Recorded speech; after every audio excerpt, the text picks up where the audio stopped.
Well, hello biologists. Today's tutorial I am going to go over in how to use the Xbee as a simple line passing.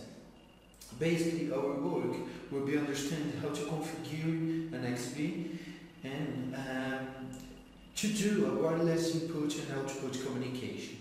Let's remember that we do have a social web garagelog.com where you can change ideas and follow news with another electronic holics, and we have a web store where you will find all the products that we are using in our tutorials. It will be good if you visit us in our YouTube channel as well. So this is how it looks, our line passing circuit layout. We can notice that we do need to make this tutorial happen. A couple of resistors, some LEDs, 3 switches, and what's more important now is to explore Xbee and to Xbee itself. Okay, mini USB cable as well, type A to mini B, and I use a proto board. Okay, actually I have used 2, but you can do with just 1. Well, an Xbee is a very useful device. Now I'm holding a Series 1 and a Series 2 Xbee device. You can use it to do a wireless communication between Arduinos, for example, or wireless communication between Raspberry Pis, for example. Today we are doing a very simple application, which will be a wireless input-output communication. And to make it happen, let's start by the Xbee configuration. We will start with the necessary connections. First of all, you need, of course, an Xbee Explorer to do the communication between your PC and the Xbee, and with the cable like that. And the XCTU software, which is a software created to send configuration commands, make updates, and very other tools for you to configure your Xbee. To download the XCTU, just go to our social web garagelog.com. Okay? For example, to configure the first Xbee we are going to use, start by typing +++. Then the Xbee will respond without pressing enter. Then you can write AT identification.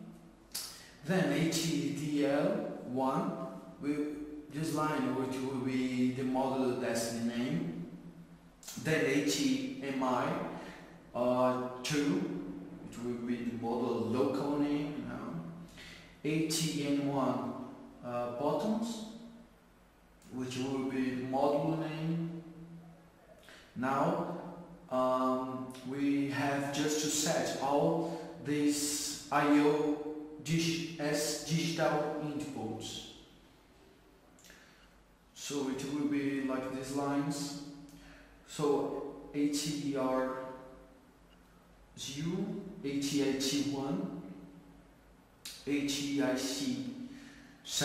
This command here is to make sure the change from D0 to D3 have been done. And for last is like the 2 more important commands. HEWVR, it will write and save the information, and HECN to close everything.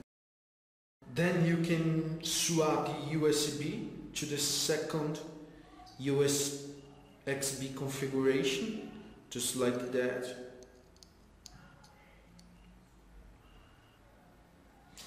And well, start by typing +++ again. Xbee will respond without you pressing enter. Then you can write the identification.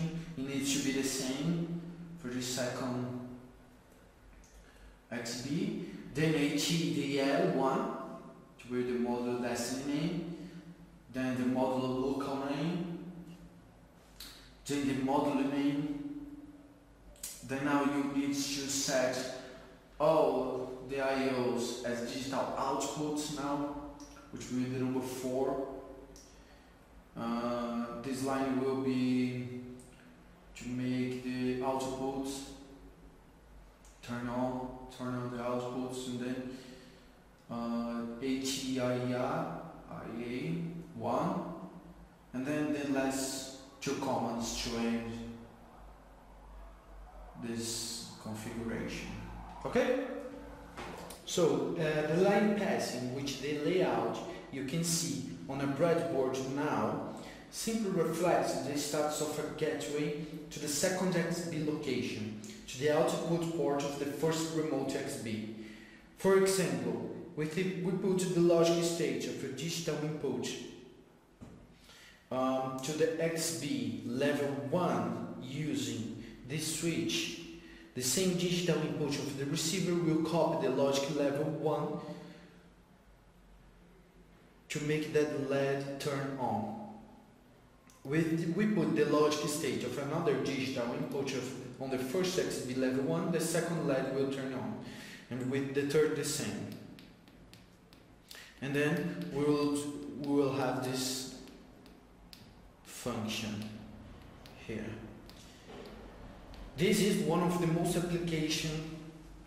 basic application with 2 Xbees, okay?